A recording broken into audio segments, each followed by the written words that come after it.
جمہوریت کا ہمارے ملک میں تسلسل قائم نہ ہونا ہے، جس کی وجہ سے نظریات کی سیاست ختم ہوئی ہے۔ ہمارے ہاں بہت چند لوگ ایسے ہیں جو کہ نظریات کی سیاست کرتے ہیں، اور عوام میں بہت چند لوگ ایسے ہیں جو کہ نظریے کی بنیاد پہ ووٹ دیتے ہیں۔ تو نظریے کا ووٹ دفن ہونا بھی اس کی ایک وجہ ہے، اور یہ سارے عوامل کو اگر یکجا کیا جائے تو عوام کے پاس آپشن ہی نہیں رہا تھا کہ اگر وہ اپنا ووٹ کا رائٹ اگر استعمال کریں تو وہ کس کو ووٹ دیں۔ اس میں عوام گم گم کی کیفیت کا شکار تھے۔ وہ کسی نے اپنے پسندیدہ لیڈر کو ووٹ دیا، کسی نے اپنے پسندیدہ پارٹی کو ووٹ دیا، کچھ لوگ علاقے کی سیاست کرتے ہیں اور بزرگوں کی سیاست میں پورے پورے خاندان کسی ایک طرف جھک گئے۔ تو اس کا نتیجہ یہ نکلا کہ پارلیمنٹ میں ایک کھچڑی سی بن گئی جیتے ہوئے لوگوں کی، سادہ اکثریت کسی ایک کو بھی نہ مل پائی۔ جی ڈاکٹر صاحب، کے پی کے میں پی ٹی آئی کے آزاد امیدواروں کے علاوہ کیوں کوئی اور نہ جیت سکا؟ جی، کے پی کے اندر چونکہ ایک طویل دور رہا ہے پی ٹی آئی کی حکومت کا، اور پی ٹی آئی کا جو طرز عمل ہے وہ بڑا جارحانہ ہے، ان کے لیڈرز کا بھی جارحانہ ہے۔ تو جہاں تک اس کا کریڈٹ پی ٹی آئی کو جاتا ہے تو اس میں میرے خیال سے ایک ڈی میرٹ یہ بھی ہے کہ وہاں پہ نظریے کی سیاست دفن ہو گئی۔ وہاں پہ وہ لوگ ہار گئے اے این پی کے جنہوں نے اپنے خاندان جمہوریت کی خاطر قربان کیے، اور شہادتیں ان کے خاندانوں میں سب سے زیادہ انہوں نے شہادتیں پیش کی، اور ان کا خون جمہوریت میں شامل ہونا چاہیے تھا، لیکن عوام نے انہیں نہیں چنا۔ اسی طریقے سے اگر دیکھا جائے تو جمعیت کی سیاست بھی وہاں پہ تقریباً دفن ہو چکی ہے، اور جماعت اسلامی بھی کوئی خاطر خواہ کامیابی حاصل نہ کر پائی عوام کی۔ بہرحال حق حکمرانی اور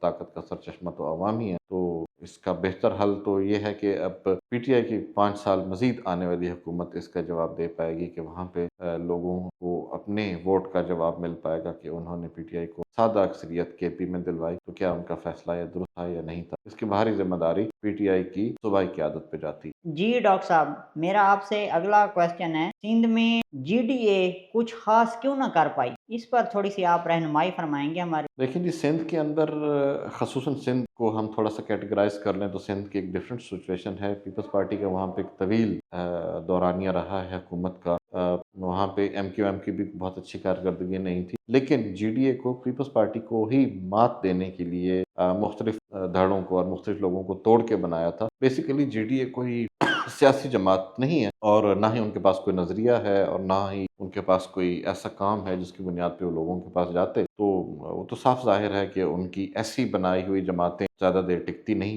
جی ڈاکٹر صاحب، میرا آپ سے اگلا سوال ہے، بلوچستان میں قوم پرست کیوں ہار گئے؟ اس کی کوئی گہری وجہ، کوئی ریزن؟ جی، بلوچستان میں دیکھا جائے تو بلوچستان میں قوم پرست مکمل طور پہ نہیں ہارے۔ قوم پرستوں کی یقینی طور پہ اس طریقے سے جیت نہیں ہوئی جتنی ہونی چاہیے تھی، لیکن بلوچستان جیسے صوبے میں دیکھا جائے تو وہاں پہ الیکشن ہمیشہ متنازعہ ہی رہتا ہے۔ ایسی رولنگ پارٹی جو کہ وفاق میں ہوتی ہے، بلوچستان میں بھی اکثر و بیشتر اسی کی حکومت ہوتی ہے، جس طرح گلگت بلتستان اور آزاد کشمیر میں حکومت ہوتی ہے۔ بیسیکلی بلوچستان کی حکومت اگر غیر جانبداری سے دیکھا جائے تو بلوچستان کی حکومت میں بندر بانٹ ہوتی ہے، اور یہاں پہ چند مخصوص لوگوں اور پارٹیوں کو نوازا جاتا ہے۔ جہاں تک رہ گئی نظریے کی بات، تو بلوچستان میں اکثر نظریاتی لوگوں کے قوم پرست لیڈر ہی ہیں۔ چند ایک ایسے لیڈر ہیں جن کا تعلق بڑی جماعتوں سے ہے، اور وہ جیتتے بھی ہیں، اپنی سیٹیں لے بھی پاتے ہیں۔ بہرحال بلوچستان کا الیکشن جو ہے ایک پیچیدہ مسئلہ ہے، اور اس پہ تبصرہ اس سے بھی زیادہ پیچیدہ ہے اور ایک حساس معاملہ ہے۔ اللہ کرے کہ بلوچستان کے حالات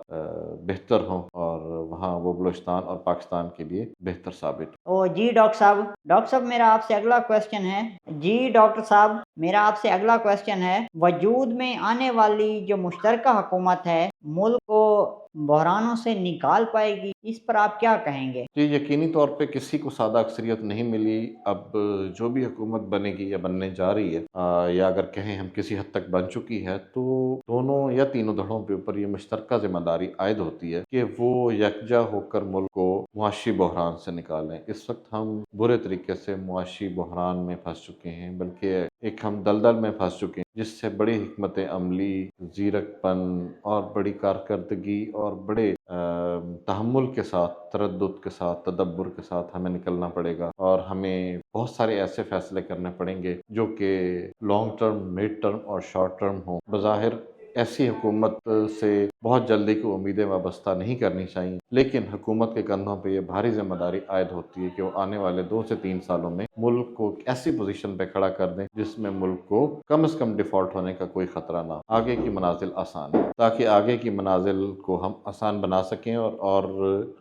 at the end of the term of government یہ اپنا 5 سال اللہ کرے کہ پارلیمنٹ پوری کرے اور اس وقت وہ ڈیلیور کرنے کے پوزیشن میں ہو، تاکہ وہ فائنینشلی، اگر ہمارا ملک فائنینشلی بہتر ہو گیا تو انشاءاللہ باقی معاملات بھی ٹھیک ہو جائیں۔ جی ڈاکٹر صاحب، میرا آپ سے اگلا کویسچن ہے، اس وقت ملک کی اہم ضرورت کیا ہے اور اسے کیسا پورا کیا جا سکتا ہے؟ جی، اس وقت ملک کی اہم ضرورت یکجہتی ہے، اتفاق ہے، اتحاد۔ ہمیں ہمارے جتنے بھی لوگ سیاسی ہیں، ہمارے لیڈران ہیں، ان کو سیاسی وابستگیوں سے، پارٹیوں سے، ذاتی مفادات سے بالاتر ہو کے یکجہتی کی ضرورت ہے۔ آج ہمیں صحیح معنوں میں ایک پیج پہ ہونے کی ضرورت ہے۔ ہم گزشتہ ادوار میں سنتے تھے کہ فوج اور حکومت ایک پیج پہ ہے۔ میرے خیال سے اب یہ صحیح وقت ہے کہ جس میں فوج، حکومت اور سول بیوروکریسی کو ریاست بچانے کے لیے ایک پیج پہ ہونا پڑے گا، اور کسی حد تک عوام کو بھی ایک پیج پہ ہونا پڑے گا۔ اور اگر ہم یہ ایسا کرنے میں کامیاب ہو جاتے ہیں تو ہمارے سامنے ہندوستان کی مثال ہے کہ وہ کیسے لڑکھڑاتی ہوئی معیشت کو سنبھال کے دنیا کے بہترین ممالک میں شامل ہو گئے۔ ہمیں اپنے پڑوسیوں سے حالات بہتر کرنا ہوں گے، ہمیں خصوصاً ہندوستان سے تجارت کرنی پڑے گی، ہمیں ایران کے ساتھ گیس پائپ لائن کو تکمیل تک پہنچانا پڑے گا، ہمیں چائنا کے ساتھ اپنے مراسم کو مزید استوار کرنا پڑے گا، ہمیں سعودی عربیہ سے ہم آہنگی بڑھانی پڑے گی، ہمیں ایران کے ساتھ امن قائم رکھنا پڑے گا، ہمیں افغانستان کے معاملے میں لینیٹ ویو لینا پڑے گا، ہمیں اسی طریقے سے امریکہ کے ساتھ اپنے تعلقات، جتنی بھی بڑی طاقتیں ہیں، ہمیں ان کے ساتھ اپنے تعلقات کو اثر نو جائزہ لینا پڑے گا۔ ہم کسی بھی صورت میں تنازع ہونے یا کسی بھی قسم کے جنگ کے متحمل نہیں ہیں۔ ہمیں صرف اور صرف امن، سکون اور معاشی پائیداری ہی اس بھنور سے نکال سکتی، اور ہمیں اثر نو ان کا جائزہ لینا چاہیے اور ذاتی مفادات کو چھوڑ کے ریاست کو بچانا چاہیے۔